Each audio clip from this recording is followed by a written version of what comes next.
look at, please, as everyone keeps coming in, you could just come and add to this poll. You have to go to menti.com and use the code 7699096. And please put what you think are the 3 biggest challenges of technology for the government and for you. I'm assuming most of you work in the government sector, so you've got some idea of what are some of the challenges.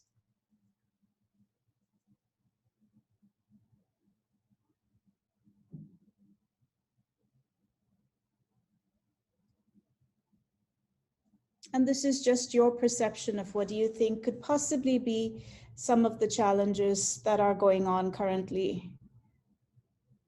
This does not necessarily have to be the United Arab Emirates. It could be all around the world. And that's part of the reason why we're having this talk, is to kind of understand maybe some of the governance issues or even the possibilities of technology and how it's evolved. And is it something new? Because when we think of tech, we often think of artificial intelligence or something that's very, very current right now. So as you keep putting it in, you'll see this word cloud keeps changing as people keep adding to it. I think we have close to 100 participants, so it's nice if we get all 100 people's point of view. You just need to go to www.menti.com and use the code and put in 3 words. I'll come back to this, but I can see regulation is something a lot of people think could possibly be something we need to worry about. I see somewhere cost and finance, implementation, transparency, very good points over there. Train geriatrics on techno. Oh yeah, I think older generation, there is this digital divide and it can be age-based. So that's a good point over there. How do we make it easy even for older people to get to use technology? Tech not reaching rural areas, very, very good point. The digital divide is also about access. Not everybody has a smartphone or electricity or connection to the net. So what do you do in those cases? Privacy, security, big issues. Absolutely right. Safety, inclusion. So great points over here. I'm going to keep coming back to this as we keep going on. Let me stop this screen share and I'm going to go back to the lecture. So first of all, I'm happy to see all of you virtually. This has been a tough 1 year with COVID. I think it's not been very easy for a lot of us. And in some ways, we're very lucky we can continue to have talks like this through COVID. I'm going to put up the code very shortly again, Abir, just give me a second. But one of the challenges that we have is as we deploy technology, and COVID actually has been a big reason why a lot of governments and a lot of private sector companies have adopted technology, especially things like the digital technology. It raises also a lot of questions. So this talk is going to go through several stages. Please continue to put things in the chat box and I will try to answer them. I'm not great at multitasking that way, but I will do my best. So let's see. I will come back to this poll, but I'm going to continue a little bit with some of the points that's there. A little bit as we wait for people to come in, let me tell you about myself. So I grew up in India, and today India is one of the large markets that's deploying, especially artificial intelligence technology. I lived in US for a period of time. I lived in Taiwan, and Taiwan is actually one of those small places that is very tech enabled. Moved to UAE in 2004, lived in Germany for 3 years, and I love to travel. So you get a sense that I've been around a lot. So I've also observed a lot of technology adoption from different countries and different places. Germany is one of the forerunners of Industry 4.0. In fact, they actually coined the term.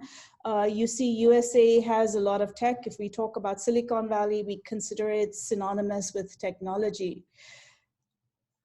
This is me and some of the places I've been around. So when I was in Germany, I moved in at the beginning of the refugee crisis, and it was interesting. A lot of the migration that happened towards Europe was using tech. So a lot of the refugees traveled huge distances using their mobiles. So this was huge. You can see again how mobiles are being used over there. That picture on the left-hand side is me and my kids in Taiwan. And this was during the SARS epidemic. And now we're in the COVID epidemic. And I remember even then there were digital scanners for, for temperature checks, same masks. So masks were even being sold in the black market. I remember when we were there at Taiwan. I'm someone who's very much involved with social entrepreneurship. So the picture at the bottom is me in Kenya. Actually, if you look very carefully, you'll find me somewhere there among all those children. And we were working with a company that was putting out water. So what do you do in a place where they don't have access to electricity? Most of their drinking water comes from rivers or from wells, and yet you want them to drink purified water because 80% of the children who die from waterborne diseases. So it was an interesting concept of how they deployed technology that was relevant for the place. So it didn't depend on things like electricity or anything else, but it was people that you could use given your context. And the picture on the right-hand side is me with Dr. Alma Obama. She's the stepsister of Barack Obama, President Barack Obama, and she runs a foundation in Kenya. Some of my colleagues, and if you were there for my previous talk on moonshots, you know I'm crazy about space, and there's some historical background with this. I grew up a lot with NASA because my father worked for NASA. So if you see the picture right at the bottom with that big thing, it is a satellite. It is an experimental device that they used to send up to collect information on gamma ray radiation. He's an astrophysicist, and that's my dad actually at the bottom. I started doing interviews with astronauts at a very young age when I was at school. So that is Rakesh Sharma, the first Indian astronaut in space. And right now, that's in the far left corner over here is me with the founder of Zipline, and they use drones to do medical deliveries in Rwanda. So you see, I've been very much involved with science, even though my background is now public policy. So, I mean, you get a sense of who I am through those little bit of pictures. I thought I would try and introduce you to the Mohammed bin Rashid School of Government. So some of you have been with us before, some of you are students. Mohammed bin Rashid School of Government was formed in 2005. So we were set up as a decree by the Dubai government. We are part of the Dubai government. And our mandate is to ensure that we act as a knowledge platform for good governance and policy in the Arab region. So our vision is really about empowering tomorrow's future leaders today. And we look for our guidance to Sheikh Mohammed. And for example, he says, for the UAE and from the UAE, we will plant a seed of goodness in every corner of the world. So we're very much involved and invested in what we consider is good governance. What does this good governance actually mean? So I thought I would share with you a small video. In case you can't see this, please let me know, because last time it wasn't very visible, but you'll get a sense of who we are through this video. I have to thank my amazing colleagues. So you're going to hear a lot of voices. These are a lot of our colleagues in the Academic Affairs Department who helped put this video together. This video will introduce you to the Mohammed bin Rashid School of Government's philosophy of responsible leadership. MBRSG, as we like to refer to ourselves, is the first research and teaching institution focusing on governance and public policy in the Arab world. MBRSG is part of the Dubai government and was formed in 2005 in collaboration with the Harvard Kennedy School of Government. PRME, which stands for Principles of Responsible Management Education, is an initiative of the UN Compact. There are 6 principles: purpose, values, method, research, partnerships, framework. Our MBRSG brand values are integrity, teamwork, and professionalism. Performance excellence, innovation, and successful partnership. As you know, we need to achieve the 17 SDG goals by 2030, and the time is flying quickly. The UAE commitments to achieve sustainability development is at the heart of the country's national plan. We reflect our commitment to the principles of responsible leadership through these 5 characteristics. Integrity, to ensure a human-centric, fair, transparent, data-driven, and responsible process to build trust. Innovation is to build capacity for solving societal and environmental challenges and delivering public value through service excellence. Knowledge platform, to build synergies through boundary spanning and interdisciplinary cooperation for knowledge creation, transfer, and dissemination. Good governance, to contribute to an inclusive, self-sufficient, and resilient governance system. Cohesive society, to create a cohesive, interconnected society that celebrates culture, heritage, and contributes to the nation's well-being. MBRSG believes in empowering future leaders. Join our MBRSG family. Want to know more? Send us an email. Okay, so you get a little bit about MBRSG and what we stand for and some of our values. So I think we're ready to get into the talk, more or less. So I'm going to speak about tech as a force for good, innovating for future public value. And I'm going to go through some of those terms. As you can see, one of my hobbies is actually writing, and I have a new book on AI called The AI Smart Kit, and I have a book called Business for Purpose. And both of these are somehow the genesis on how this topic actually started. I have 4 learning outcomes. The first one is understanding public value and its characteristics. I'm hoping at the end of this program, you get a good sense of what do I mean by these words. I'm going to look at the potential of tech, and very briefly, I think most of you understand that. We saw with the previous word cloud that perhaps the bigger discussion is on regulation and how do we manage, the things that we're worried about: privacy, transparency.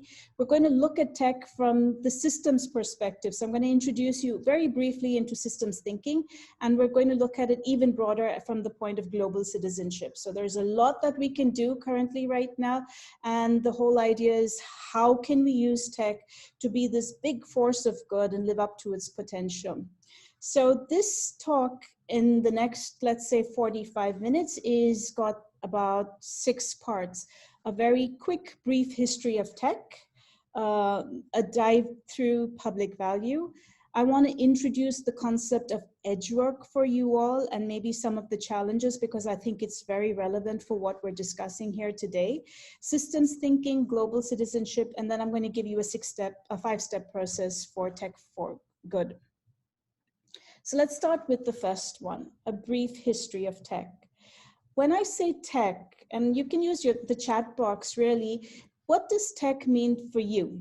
So if you're willing to type in the chat box, that's great. I can actually look and follow. What does the word tech mean for you? Okay, technology. Are there any specific types of technology that come to mind? Use of tech is automation, good. I mean, more and more we're going into automation. Empowerment via information, great. What does tech mean for you? Digitalized? Ahmed, when I say the word technology, what comes to your mind? AI, interconnectivity, ICT, okay. Systems, program for machine work, okay. Great. I mean, so we're getting an idea that when we think of tech, easy life, I love that, Norma. When we think of tech, we're really thinking today tech, right? I love that a lot of the words that you're saying is about things that are happening today: digitalization, AI, robotics, automation, interoperability. So I see I have some people who are specialists over here who are bringing those kind of terms inside. So let's look at how the tech actually involved. And if I take you back, I guess we could start right from the beginning of mankind, when we started harnessing the use of fire. Okay, so this technology wave is driven by things like curiosity, creativity, and luck, just pure luck. So we start looking at technology as something That is about maybe actually exploiting what we have. And we can see that with resources. You know, how do I get more oil out from there? How do I make sure that I have the power of sunlight 365 days and it just doesn't disappear when it's dark? So we start looking at the first level as one of these things where you need curiosity, creativity, and a combination of luck. So what would be the second stage when we're looking at this? And I think the second stage is a little bit more than luck. It's about scientific curiosity. And what do I mean by scientific curiosity? Does anyone know whose picture that is up over there? Who's the lady? She's the only person to win 2 Nobel Prizes for 2 different, Marie Curie, absolutely right. And she got a Nobel Prize for physics and for chemistry. She so much believed in what she was doing. She actually died from radiation exposure. So anything we have to do with nuclear today, we can thank her, whether it's nuclear medicine or nuclear power. So scientific curiosity has a method. So it's a little bit different when you're just looking around for inspiration. So there's a lot of experimentation, there's a lot of documentation, and it has to be replicated. And in today's world, scientific curiosity also leads to patents, which are protectable. So we have one of the challenges with technology right now, which is the part about transparency that we all talk about with artificial intelligence. On one hand, I want to make money from that. On the other hand, I want to be able to be sure that what I do can be regulated, and this requires a higher level of transparency. So where is the fine line between private sector making money and then the regulatory part of it and transparency that allows us to ensure that the human rights are not being violated, right? And security, very absolutely right, Fatia. We are also looking at security. So then let's look at another one. When we look at scientific curiosity, a lot of our current perception is, you know, it's the West that's dominating in terms of technology and innovation. But I want to take you back on history. If I look at some of the oldest civilizations, let's start with the Indus Valley civilizations. And they have documented now, the Indus Valley civilizations are unique because they're about more than 2,000 years in the Common Era, so before 00 AD. And more than 1,000 cities have been found stretching across northern India, Pakistan, Afghanistan, Iraq, and Egypt. So you're talking about ancient civilizations. These were city civilizations. So when you enter in, you can actually see the innovation started going into technology. A lot of it was on water, but it was also on construction, on creating, you know, sewage systems. And then of course, trade became important. So it was about metals. So you could see a lot of things was on trade of, you know, gold or bronze or things like that. After the golden age, you actually even have, now China has had multiple golden ages, but the one that we normally refer to is the Tang dynasty. And this is very well known because not of just the inventions, this is where we got the wooden block printing. So books, so important for knowledge, especially passing it down. But also they had things like ceramics and arts. So we see that the creative side was very important. The cultures that flourished had a very deep scholarly and inventive side, but they also had arts. And then you look at the Islamic Golden Age, and you see a lot of this in ancient Baghdad with the House of Wisdom. And then the last one is the Europeans, you know. So we see that the history of innovation is very much older. Currently, the narrative is very much a Western narrative, but I think it's not right to say that innovation is a Western concept. It actually started much earlier on this side of the world, and it's important for us to remember that. So the next stage is what I would call commercialization. So now it's a little bit more protective, and it began with the Industrial Revolution. And if you're following Industry 4.0, this is what I would call as Industry 1.0.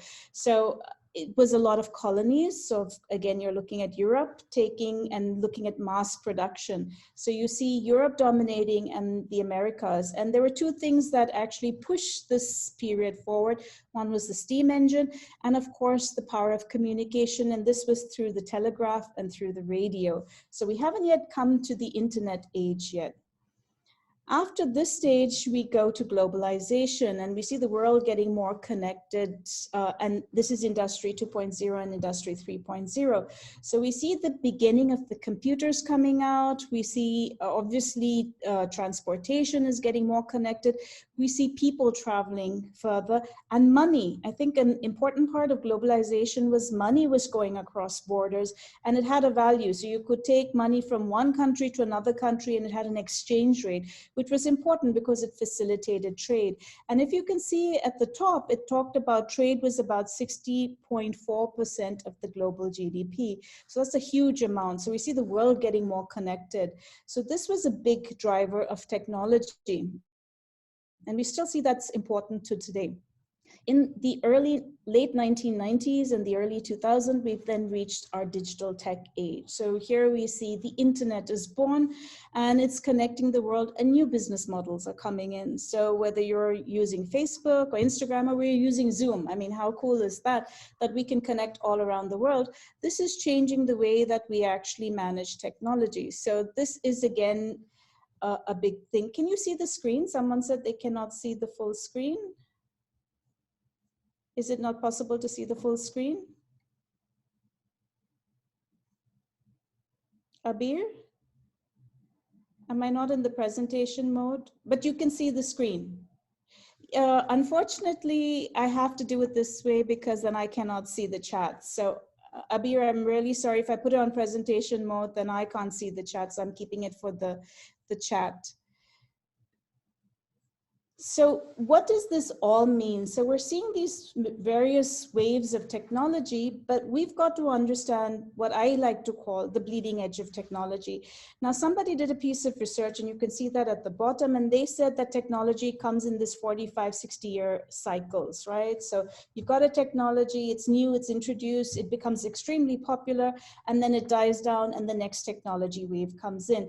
And they actually, I wanted to show you this cycle because it starts with optimism, and this is important for us who are working in governance or public policy, because when there's optimism, the markets are very buoyant, everyone wants to accept it. So you are like, oh, we need to get the electric car, I need myself a drone, I need the newest mobile. So there's a lot of optimism, and at some point people go, well, why am I paying so much money for this? It doesn't make sense, it doesn't do everything better. And even the guys who are entrenched, the main technology providers, aren't seeing opportunities because they've invested so much of money, so they're reluctant to change. So then comes the fear, and then comes the disillusionment, and then we start the whole cycle again. So this cycle keeps repeating. So for example, if I just take mobiles, right, you would find countries like Kenya, which don't have, for example, infrastructure in terms of electricity, or even, you know, the telephone lines, landlines, has switched to mobile faster than maybe America has for the same period of time. And the reason is very simple. In America, there were too many telecom companies that had invested a lot of money on infrastructure who didn't want to change. It didn't make sense for them because they hadn't recovered the money they had invested. So you always have this cycle where players then get entrenched and don't want to change, even though something is better there. And then who's responsible for this? Is it the markets, the government? How do we manage this change? These are interesting questions for us to ask. So we normally look at this cycles in terms of, I would say now the cycles are much more faster. So I call them hyper cycles. So if I look at the plane, it took 68 years to reach 50 million people. But if I take something like, you know, Facebook, 3 years to reach 50 million users. And then do you know what is 19 days? Does anyone recognize that symbol at the bottom that just took 19 days to reach 50 million people from the screen? Pokemon Go, absolutely right, Romit. So this was Pokemon Go, and it just took 19 days. So we're talking crazy, crazy adoption hypercycles. How do you keep in touch with them? So how does the government stay abreast? Now, a policy cycle can take sometimes, I don't know, a generation to change, because sometimes policies are made to change, you know, a generation's mindset. But even if I go at the fastest speed, can we do it in 90 days? I think this is in 19 days. It's extremely hard for governments to be that fast and that quick to change them. So I think it's one of those challenges that we need to look at. So Amir, you play Pokemon Go. Good to know. Now, I want to give you one example from the space race. And I told you that I was really, really interested in this topic. And I wanted to look at technology again from that point of view.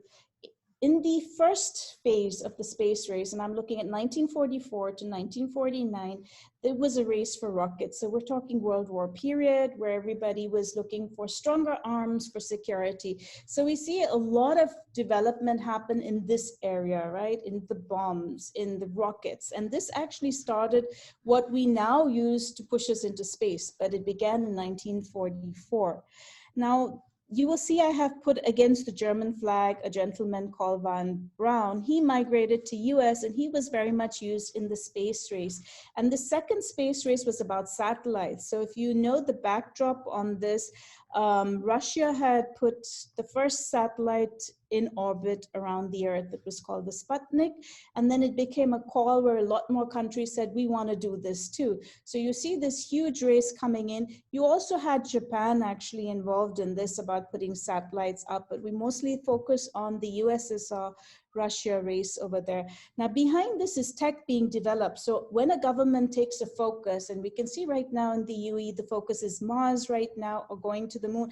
We see this is a big agenda. We hope at the backdrop of it, a lot of technology is being developed because these are critical technologies, not easy to manage something that's so far away remotely, you know, and then get the pictures. You're having a lag in communications.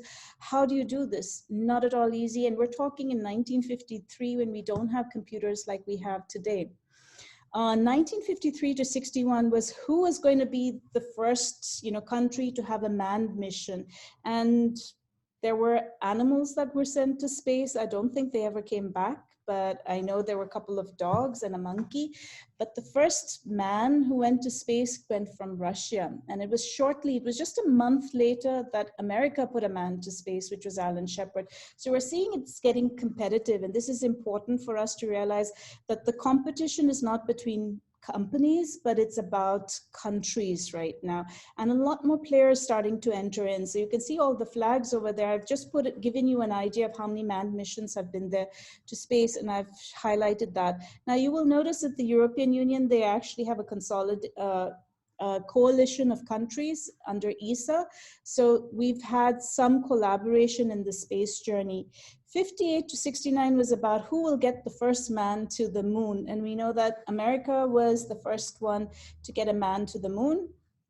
1969, July 20th.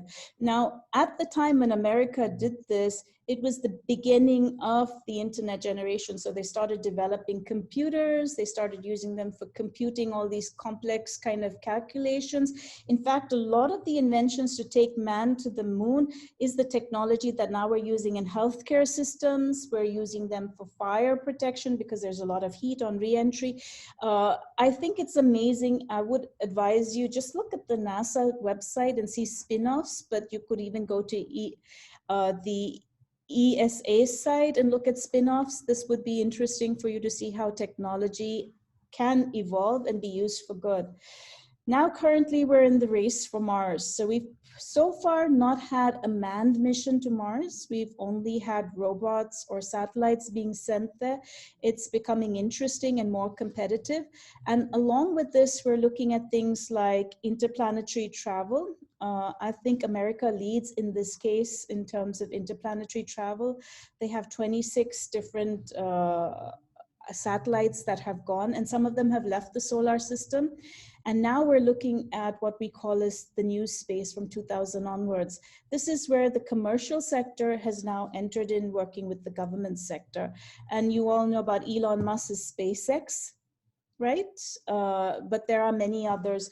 The first commercial probe has hit an asteroid, and there's this question of can we drill asteroids for resources, because obviously the Earth does not have as many resources.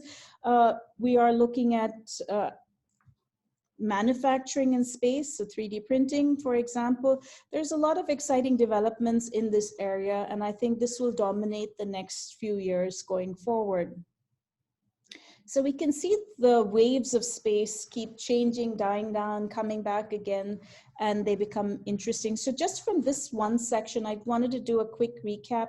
Technology comes in waves. So our job in the government is to predict these waves. Are we ahead of them? Are we behind them? Can we predict how long they'll last or how quickly they'll catch on? Because obviously if 6 billion people in the planet or 2 billion people in the planet use a technology, they're going to be very upset when regulations come afterwards to stop it or make it more expensive. We need to understand with these adoption cycles that are becoming faster and faster, what is our role? And also we have to realize the competition that's taking place between countries is driving these hyper cycles, and to understand, is this a good thing or a bad thing? And at what point does it become destructive, right? So now I'm going to go to, are there any questions so far before I start the second part, which is public value? Are we good? So I'm going to start the next one, which is about public value. So now that we've spoken about technology, I wanted to give us a little sort of understanding of what do I mean by public value. And when we look at it from a government's perspective, we look at it as value created to benefit the society. In many cases, these are intangible goods. So for example, things like trust or fairness, equity, legitimacy, service quality, these are not things you can touch and feel. So technology has a role for creating this public value, and these are difficult to measure. And it's not just the government that's responsible for creating it. It could be organizations representing governments or organizations giving products within the country. So therefore, public value is challenging to maintain. And we normally assume it's a government's key role, right, to provide public value. The other challenge we have with public value is it's a perception. So it's not necessarily an actual quantifiable measure, but it depends on how it's being perceived. So a government's responsibility is kind of to keep the pulse on what is the perception going over there. And public value requires trade-offs. And what do I mean by trade-offs? So for example, if I give you this picture, which is right at the bottom, it's a picture of smog. And if you were following newspaper reports a couple of years back ago, you'd have noticed, for example, in China, there was so much of smog, people weren't even sending their children out to play. So at that point, some entrepreneurs came up with bottled air, and they were selling the bottled air for 173 dirhams approximately. You can actually find this on Amazon. Now, this is entrepreneurship, right? So here's an area where perhaps the public value, and we all think that we have a right to breathe fresh air or have clean water, for example, something that we take for granted. And when it wasn't taken in, we saw the commercial sector come in and then come up with a business model to succeed. So we see public value, which traditionally has been the government's responsibility, now is also the responsibility of the private sector and of course the nonprofit sector. And it's becoming complicated, right? How do we manage these three entities together? So a lot of the work that's being done is in this public-private partnership space. So we have always noticed that regulations lag behind innovations. And I'm going to take an example again, because we spoke a lot about AI as an example. So 2004, we saw the birth of Google, we saw the birth of Twitter, we saw Facebook coming out. 2017, we started hearing all of these scandals about Facebook and, you know, the Cambridge Analytica problem. There was this scandal in Myanmar and the Rohingya crisis, which led to a mass refugee crisis in Bangladesh. And then in 2018, finally, we saw that GDPR compliance came in. Now, this took many years for them to come up with it because it involved a lot of discussions and peoples, and it's a huge document. It's a few, I don't know, it's a lot to read. But the funny thing is, it was based on a 1950s Convention on Human Rights, which allowed privacy. So here's a document, a regulation that came out in 2018. Its foundation was something that was there since 1950, but it took that long for everyone to react. So we see historically that regulations are always behind innovations. And I want to give you another example. With COVID, a lot of the teaching has gone online. And I was recently at an education conference, and somebody was saying there are more than 15,000 apps that are being used by schools to teach. And here's an interesting question. These apps are mostly owned by private sector. So here's young children downloading apps. I have no idea on privacy. I have no idea on, what kind of information. Cameras are on, there's recording.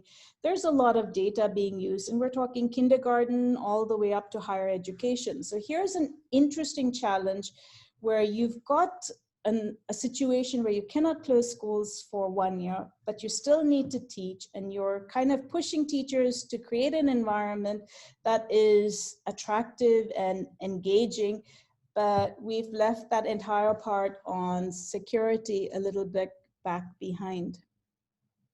So some of the things that we need to understand is this is a huge topic. And in 2019, the World Economic Forum actually came up with a sort of a charter called the Agile Nations Agreement.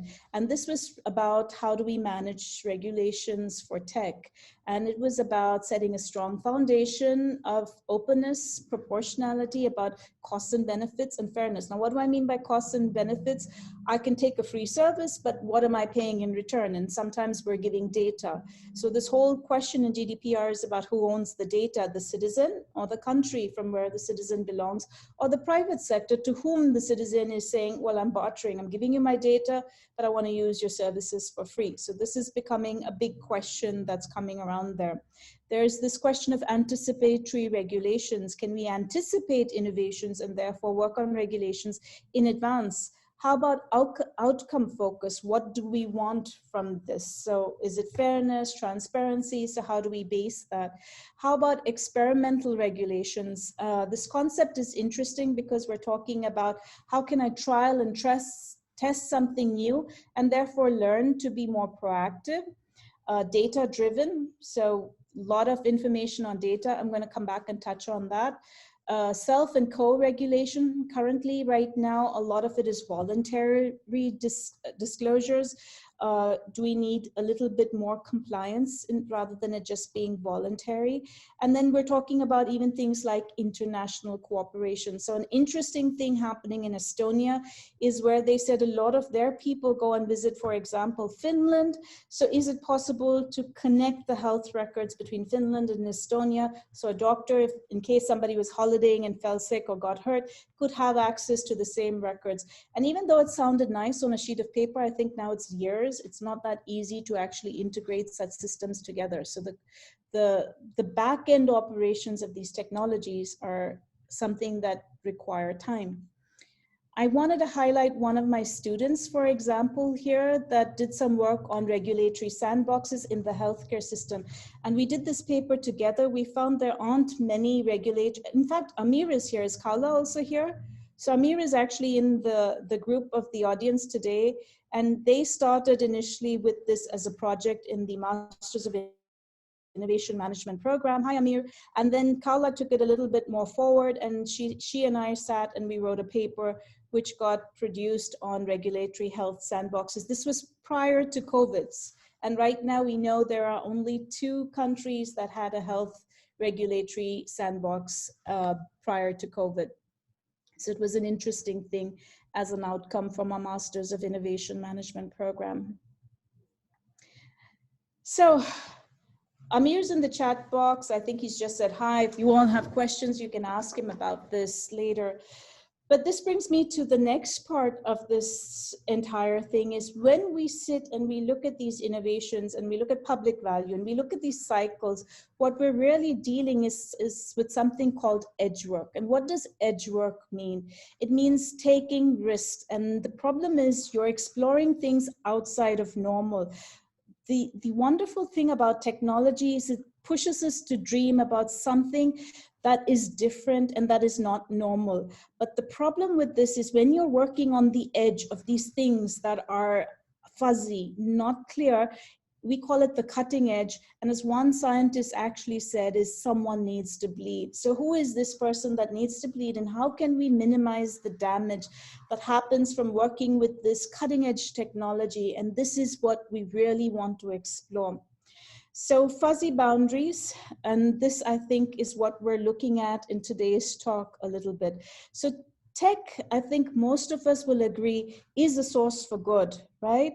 But we know there is a potential for misuse. So how can we minimize it? So the first most important thing for us to understand is tech is a tool. It's nothing more. The tool is only as good as the person who uses it or the company that uses it. It can be used for bad or for good. Tech by itself is neutral, right? The second thing is internet has removed borders, so it's harder to protect right now. So I can't stop my population or people from using tech from different parts of the world. And because of globalization, where maybe, you know, company A is based in country C and uses cloud computing from country X or whatever, it's getting harder and harder to regulate and manage this. So therefore, we really need, as human beings, as investors, company owners, all of us, even inventors, to have a moral responsibility to ensure public value. So this concept of public value is much, much bigger than government. It's for all of us to actually embrace. And that excuse of, I don't know, you know, I don't know, is no longer an excuse. You can't say I'm an inventor, so I didn't know it couldn't be used for wrong reasons, because today is the era of information and there's enough information at your fingertips. There are enough smart people you can connect to on LinkedIn for you to go and figure out what could possibly be some issues. And I wanted to show you some examples of things that maybe recent scandals, right? So this was something on gene editing, and The Economist brought this up a couple of years back when CRISPR came in, and they said, well, now that we can edit genes and we can probably create designer babies, do we need to, and this is a question I have for you, do you think we need to revamp education system? Because we kind of assume a distinction is for a good student and therefore they're smart. But if I can have a baby with an IQ of 220, is that fair that I have an education system that ranks people or gives them degrees? Let's take another one. We've got this whole question of virtual twins or digital twins. And we're now entering into the world of fake, you know, so they're talking about deep fakes where I can create people that are not real, who can talk in my voice and act like me and look like me. So far, we've always believed that what I see is what I believe. This is no longer true. Are we training people to how to handle these things? We have this issue of growing unemployment. So I know there's this big push for AI and robotics, and a lot of it is pushed by more developed countries with populations that don't have many young people in the working age. We live, for example, in the Middle East, North Africa, in a region that's surrounded by young people who need jobs. Our schools and everything train people, hopefully, and we all dream of getting a good job and earning a great salary. So this question of unemployment and regulation is important. And COVID was very disturbing because if you saw how many people lost their jobs, how many tech companies, big ones, got bailouts and still fired people. So I think there's this moral responsibility question we actually need. You're absolutely right, Romit. We need also to understand the emotional and social coefficients that are there. These were other examples. In Germany, when I lived at one point, the entire train system was hijacked by a hacker or hacking who said, we need a ransom or we're not going to allow you to access the train system. At least they only did that. They didn't cause accidents, but that was extremely worrisome. And I have a picture of that there. In 2016, $81 million was stolen from a central bank in Bangladesh.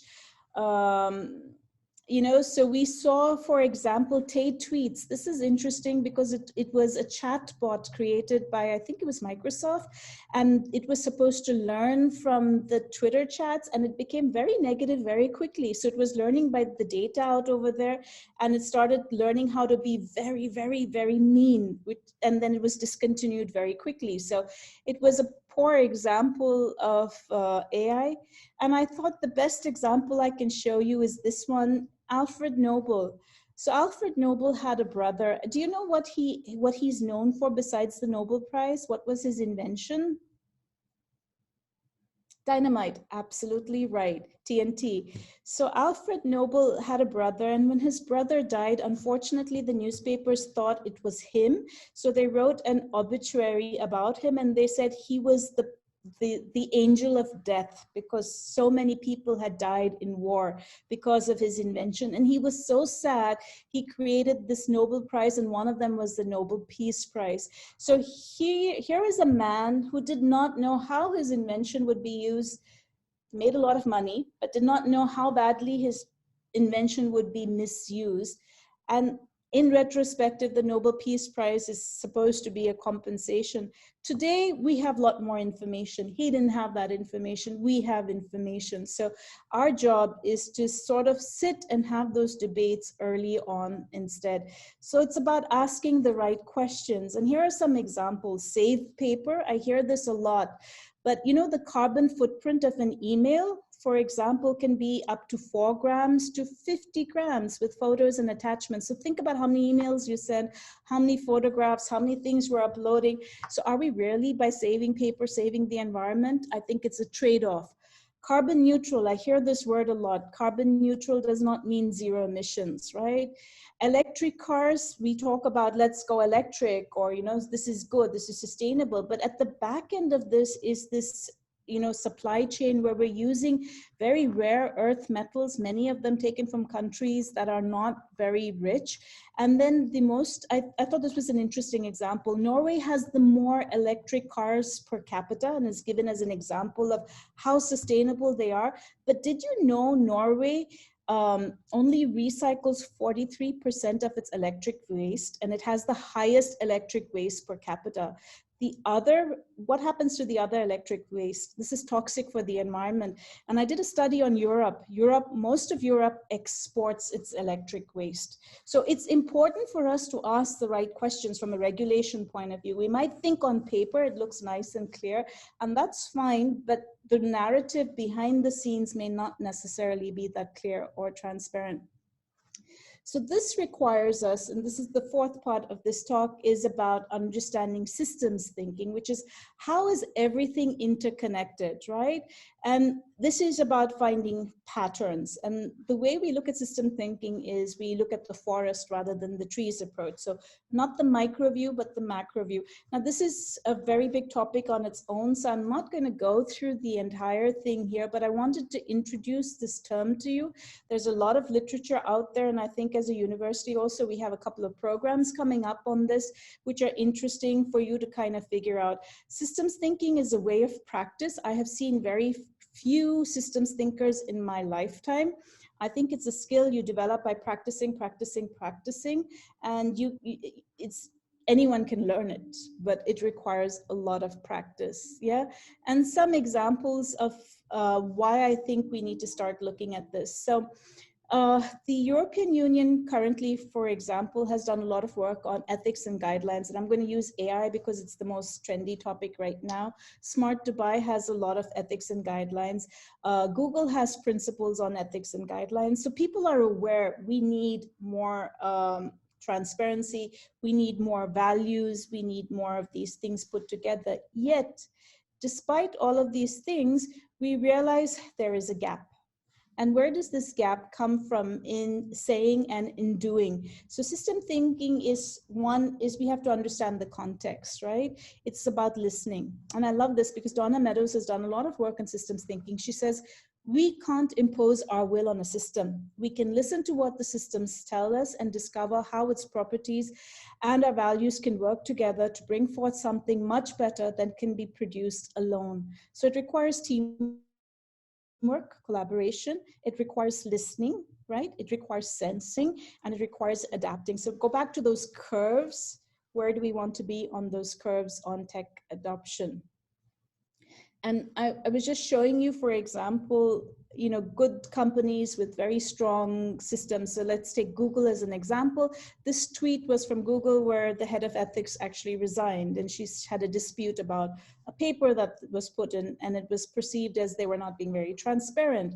Or in the case of Microsoft, when they kind of joined on a project with the US government, a lot of the employees were upset because, again, government, and they feared was a defense issue, and this meant war, and it would lead to loss of life. So these questions will keep coming in, and it's our job to have a sort of ear to the ground.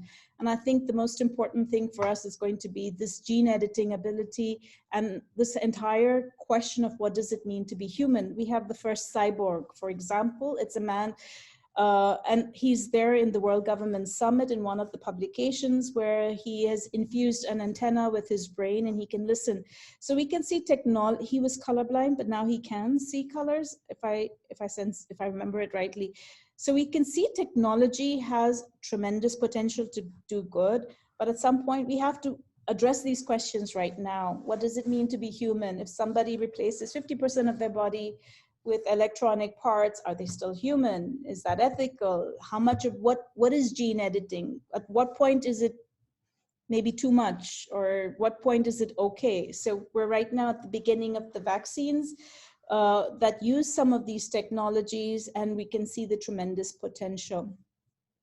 So again, I think it's how do we use technology with all these questions. I think I'm raising more questions for you than the actual answers, but in our class, we do discuss these things. The first thing is we need to understand spillovers. So technology by itself, like we said, is neither good nor bad, it's neutral, depends on the people that are using it. And we've got to understand maybe the limits of it or the control of it and the spillovers across different things. So this was an example of COVID, for example, and we saw how health, tourism, economy, education, society, we had this knockover effect that is still going on, and now we're in the second year of COVID.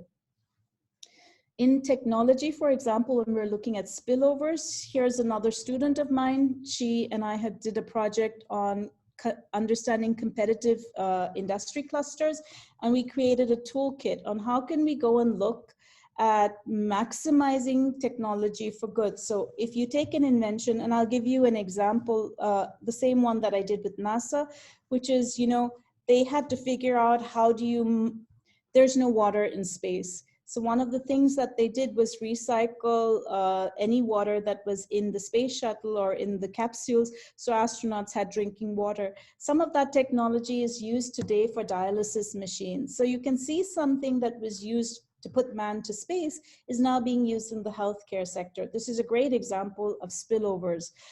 So what we're trying to do right now, as especially from a government point of view, this is true all over the world, is maximize spillovers so technology can be used for good. Right? Keeping that in mind, we probably need one more thing for us to manage, which is understanding how we are. The national context is extremely important, but it fits also in what we call as global citizenship, right?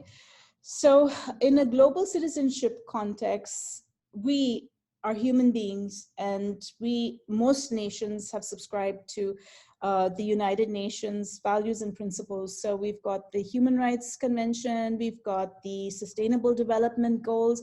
So if we understand all of that, we sometimes need to look a little bit beyond than our own country. And here are some things that are important. Science and technology are morally neutral. So by themselves, they can't be good or bad, but it's an open discussion of, you know, what works, what doesn't work, what are the limitations. I think it's nothing else. It's a scientific curiosity part. If our approach is human-centered, the technology is a tool, and a tool for what? For the human being, and our objective is do no harm, I think it becomes a lot more easier. Even if the technology is a tool for efficiency or for, I don't know, monitoring or for data management, it still impacts the human being. So you've got to connect the dots to the human-centered approaches. Why are we using the technology and how does it help? If we do that, then we're thinking about benefiting humankind. And the last and the most important thing, and this is an interesting piece of research some of my colleagues are doing across the world, is the hero syndrome. There's a lot of tech entrepreneurs, and you will see them in the news quite often. They have this image that they are heroes. And this is great because maybe their technology can do tremendous good, but there is always you have to be watchful, because sometimes if you're not careful, you might end up doing more harm than doing good. And a great example, I have many examples from social entrepreneurship, really. You remember the picture I showed you in Kenya, right at the beginning of this talk, of me with all those school children? Does everyone remember that picture? So when I went to Kenya, I noticed a lot of people were not wearing, a lot of people maybe didn't have shoes, but they would walk around in beautiful Western clothes, have Western suits and things like that.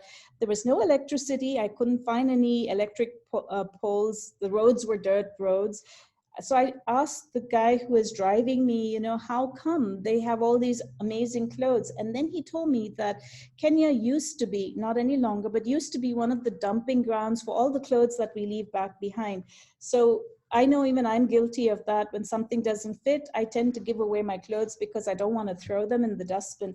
But they would end up in the container loads in Kenya, and people would sell them on the streets because they were buying them in kilos, not per dress, at cheaper prices than the local stores. So at some point, the local stores ran out of business. When the local stores ran out of business, the textile companies ran out of business. The textile companies ran out of business. The farmers couldn't sell their cotton, and people became poorer and poorer. So here was one good intention. Let me donate my clothes, and here is how it ended up doing more harm than good. So I think this is very important for us to understand, is we need to be very mindful of this hero syndrome and really put our ear to the ground of systems thinking and listen to what's happening around the world. I have some colleagues here. Professor Namdi, nice to see you, who's probably got a lot more insight on this than I do. So the other question that the thing that I want to ask is tech for whom? And this is a picture from The Economist, and it shows from 1950s. This is the global center of the earth from finance point of view. They think is shifting back to the east. So if we think that it was in the east, like I showed you historically, it's now moving back very rapidly back to the east. So again, tech for whom? Some of the tech that's being developed is actually being developed in Western worlds for Western consumption and being exported out for us to adopt. But I think the question is, we probably need to contextually kind of understand what are some of our challenges and is it relevant for what we have? And I remember somebody mentioning about older people, very, very accurate, and I just look at this region and I think even if I look at the language Arabic, everybody speaks it differently. So it's not very easy even for AI to pick up what is in Arabic, what does it mean? Because everyone's got their dialects or their different versions of how they speak Arabic. So it's not that clear as in English how to translate it.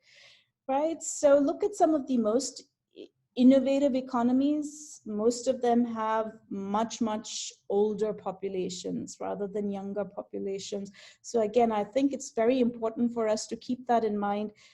We need for stability in this region to ensure that there are enough jobs, because we've not yet reached that point where people can just sit at home and do nothing, or all governments don't have that kind of money where they can just give everybody tons of money for doing nothing. And we talk about this in the West. They're talking about universal basic income. So this is also something for us to keep our eyes and ears open. We need to rewrite the narrative about being human-centric. So I would suggest 4 points. First of all, not to look at valuations of companies. There's a lot of this thing about the next unicorn or whatever they want to call it. But I think really we should start asking how many jobs are created. That's a good valuation, because today people need jobs. Without jobs, there's no money to take care of your family, to send your children to school, to pay for healthcare, especially if you live in a country where healthcare is not free. So it's not about valuations, but about jobs created or jobs saved, rather than firing people because the profits are important. So maybe we need to relook what's going on in the stock markets and how they're designed. It's not about market share, but about quality of life. So there's a tremendous pressure for companies to scale and become, reach more markets and more markets. But the point is, if we are talking about sustainability, if we're talking about a lot of the things that we think are important for life, and we've really realized this with COVID right now, how important some of our friends are, how important, we can manage with less clothes and less shopping. So I think it's about quality of life, and we need to have those discussions now. It's not about the public relations, but about, empowering the voices of the poor, those at the margins, the minorities, to battle inequality. We talked about the digital divide. There's still half the world which don't have access to computers or the internet. So in online education, they're being disadvantaged. A lot of you are parents. I know if you've got a lot of children and you've got 4 computer screens, or it's only one mom, how do you manage multiple people at the same time? So there's a lot of these inequalities that are coming out, and we need to actually address them. And I think we need to move beyond that CSR initiative, which is corporate social responsibility, but we've got to talk values, because corporate social responsibility has become a little bit more about public relations, but not about human rights and sustainable development goals, which is so important because we need to achieve these sustainable development goals by 2030, and it's already 2021.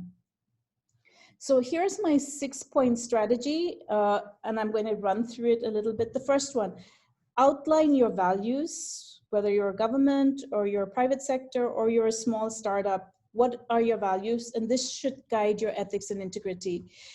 Make sure any invention you're going to do is focused on human-centered innovations, because this will then guide your design, your transparency, and ensure you have the requisite for caring throughout your entire system, or even through your organization.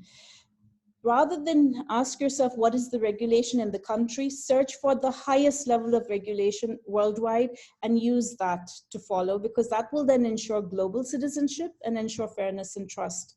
Then use systems thinking, which is about ecosystem collaboration and respect.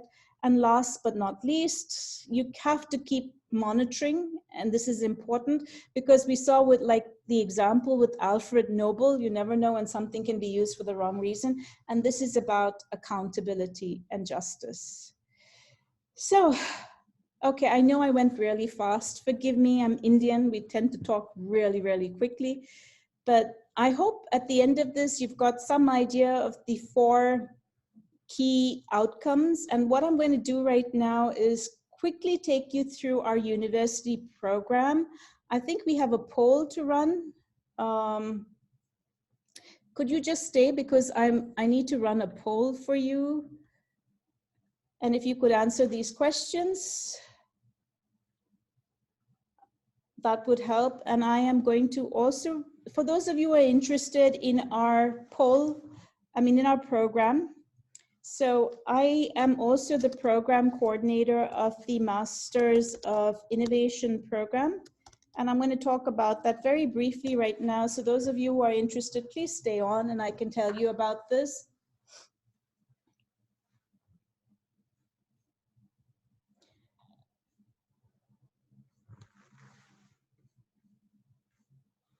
Thank you so much for coming. I think it's important. Please stay safe. I hope all of you get the vaccine really quickly. That's critical for all of us, especially if we want life to go back to normal. My colleagues are here, Ms. Nawal and Ms. Alanud, so they are quite happy to give you information about the program. I'm going to go ahead and again share the screen and talk to you about the program. So for those of you who are staying back behind, thank you for joining. So the Masters of Innovation program, you require some work experience to come over here.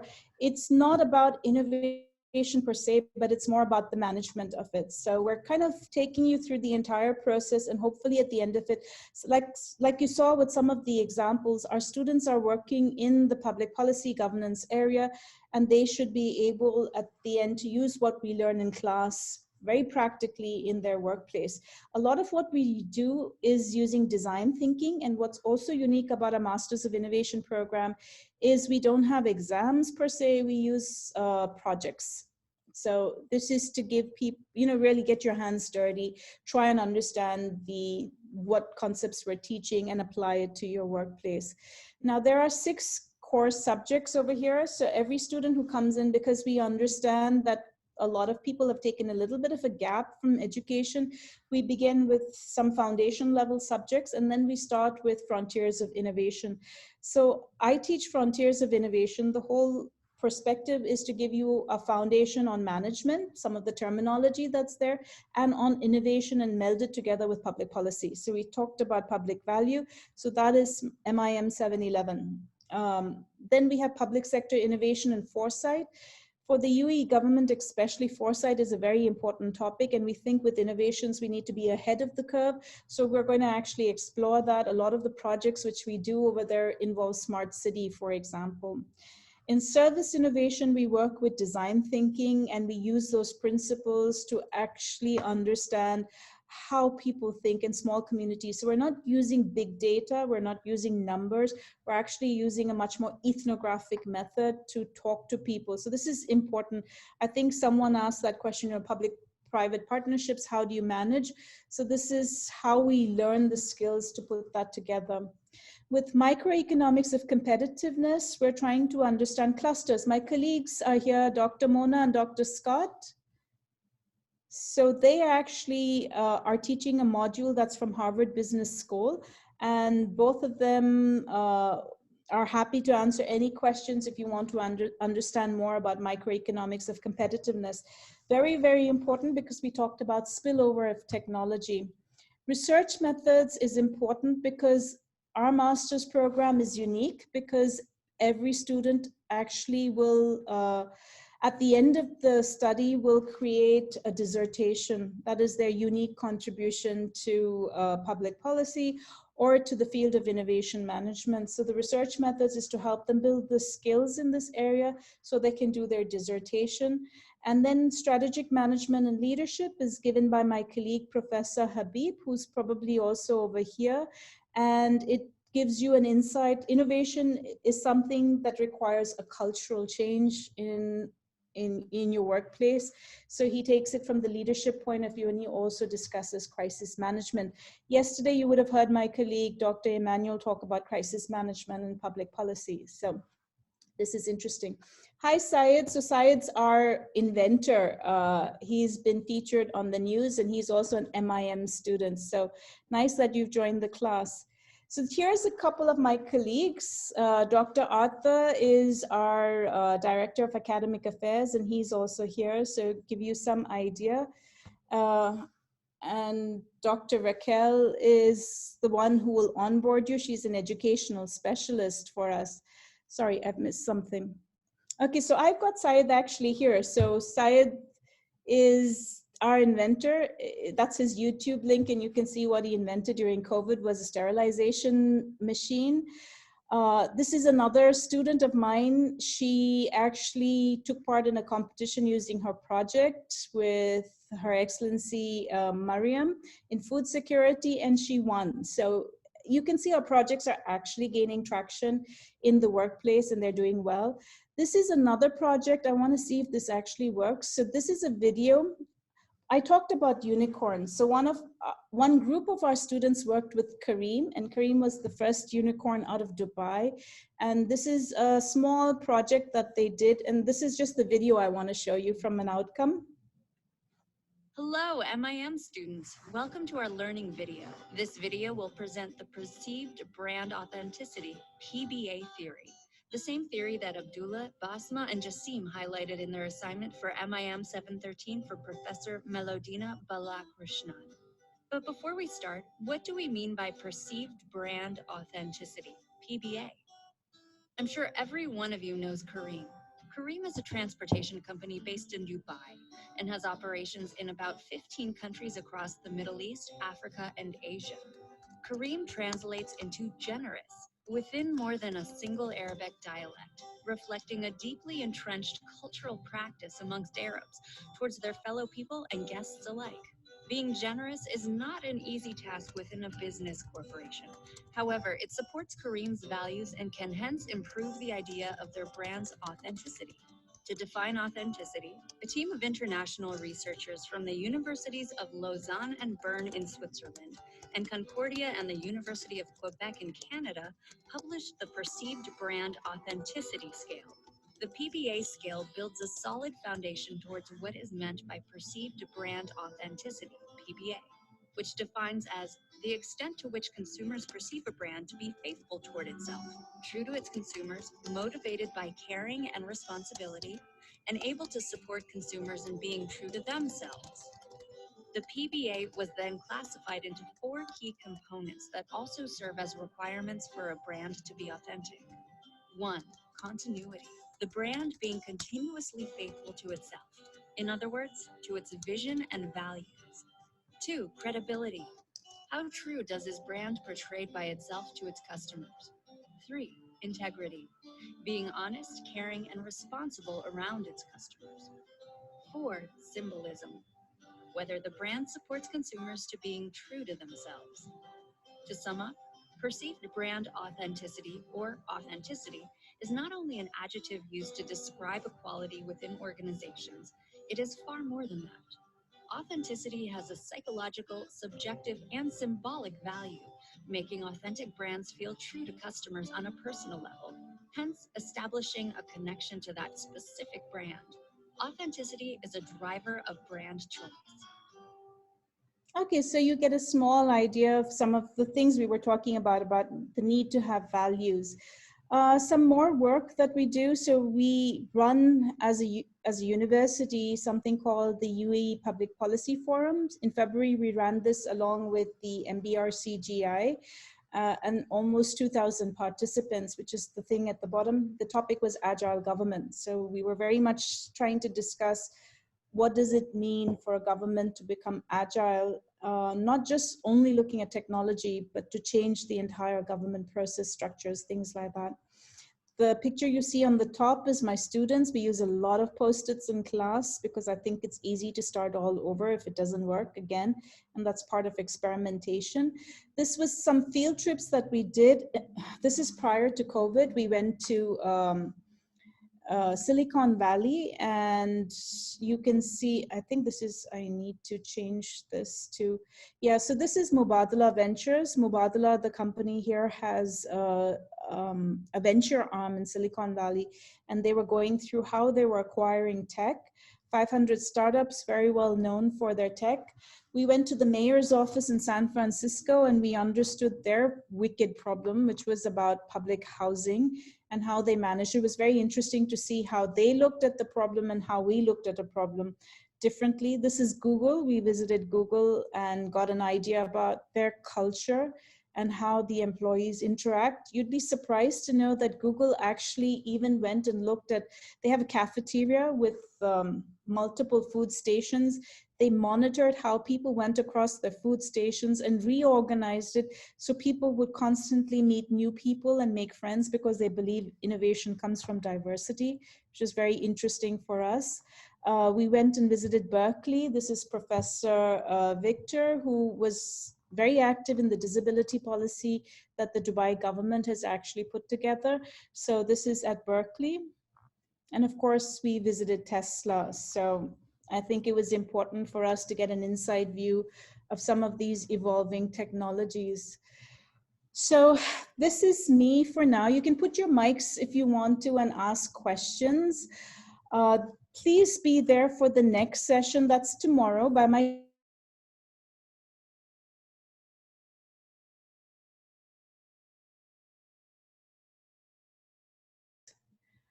This is for my colleague. My colleague is going to be speaking tomorrow, Dr. Raquel Werner, and she's going to be talking about sustainable change management in the public sector. Same time tomorrow. So please, if you enjoy this talk, you might want to register for that too.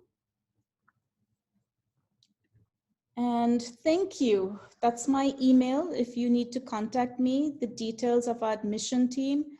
But please, if you want to ask a question, you can put on your mic and ask a question.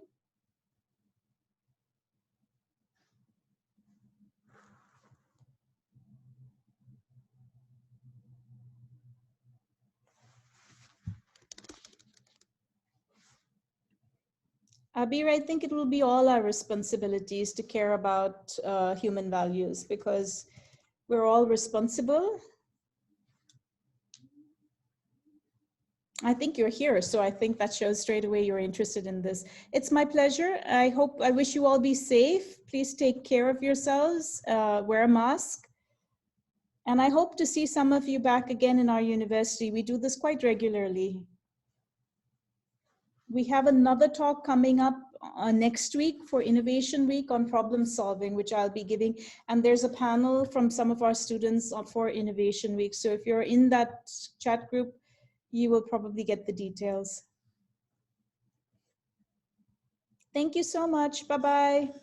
Take care. Hamid, did I turn off the poll? Yes, it is turned off. Okay, thanks.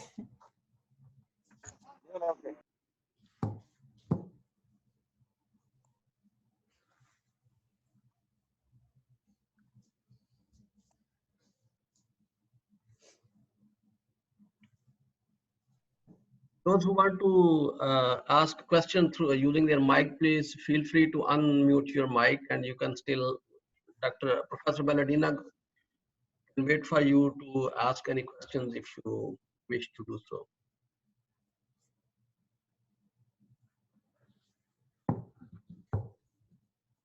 Yeah, I'm still waiting here for the next 10-15 minutes.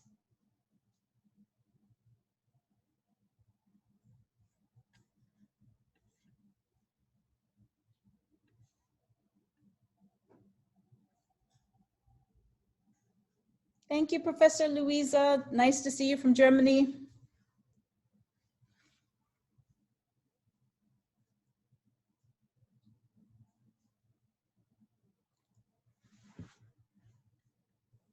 Just needed to figure out where to switch on that micro. Thank you so much for that absolutely amazing speech. I really enjoyed it, and thank you very much for allowing me to join today.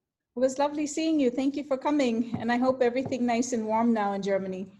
Well, still a bit of snow outside, -4 degrees Celsius, so I wish to be in Dubai. That's great. It was, by the way, very interesting what you were introducing with that, showing the list of countries that were said to be innovative, because personally I've seen that Germany was on one of the first ranks, or even the first rank if I remember correctly.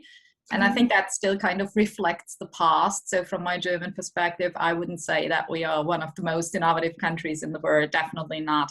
So personally, I experienced, for example, the UE as a very open-minded and very well open for new technologies and new topics, actually much more innovative than our old country, so to speak. But that's just my personal experience. So, do you think COVID has affected employment in Germany? Excuse me, you meant employment? Yeah, did COVID affect employment in Germany? Well, by now it's so much supported by state that the actual effects are not visible yet, but I'm pretty sure that will come up and hit us very hard. Mostly if we look at the cultural industries, the creative industries, I mean, public sector a little bit less, because lots of people working in the public sector are civil servants here, but most